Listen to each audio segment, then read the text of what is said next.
Rusiya ilə danışıqlar Bakıda ola bilər. Ukrayna prezidenti Zelenskidən sensasiyalı açıqlama gəldi. Gündəm xəbərinin efirində 25 aprel tarixidir və bir məlumatı diqqətinizə çatdırırıq. Belə ki, Azərbaycanda hazırda Qəbələ rayonunda səfərdə olan və prezident İlham Əliyev ilə təkbətək görüş keçirən Ukrayna prezidenti Vladimir Zelenski dünya mediasının diqqətini çəkən olduqca mühüm bir açıqlama ilə çıxış edib. O bildirib ki, Rusiya ilə danışıqların məhz Azərbaycanda keçirilməsi mümkündür.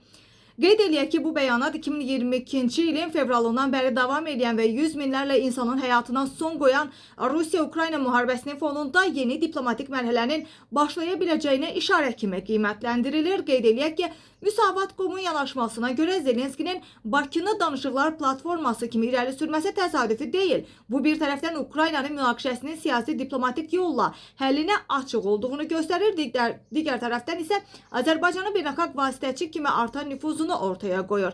Məlum olduğu kimi indiyədək Rusiya və Ukrayna nümayəndə heyətləri arasında bir neçə dəfə İstanbulda danışıqlar keçirilib, lakin bu görüşdə müharibəni dayandıracaq və konkret nəticə verməyib və bu baxımdan da yeni platforma axtarışları davam etməkdədir.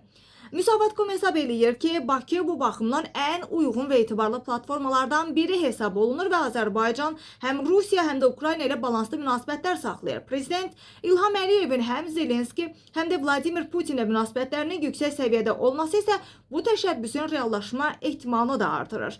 Və qeyd eləyək ki, Müsavat.com-un yazarlarının fikrincə bu addım əslində Bakıya yönəlmiş ciddi siyasi bir mesajdır. Yəni Ukrayna tərəfi Azərbaycanın vasitəçilik potensialına güvənir və onun sülh prosesində əsas platformalardan biri kimi görür. Azərbaycanın bu istiqamətdə təcrübəsi də var. Bakı müxtəlif dövrlərdə İsrail və Türkiyə arasında münasibətlərin normallaşmasına da dəstək verib və regionda digər həssas təmasların qurulmasına da şərait yaradıb. Nəticə etibarilə Zelenskinin Bakını təklif etməsi müharibənin diplomatik mərhələyə keçə biləcəyinə bir siqnaldır. Və Müsavat.com-un qənaətinə görə, əgər bu proses davam edərsə, Bakı yaxın zamanda Rusiya və Ukrayna danışıqlarının əsas mərkəzlərindən birinə çevrilə bilər.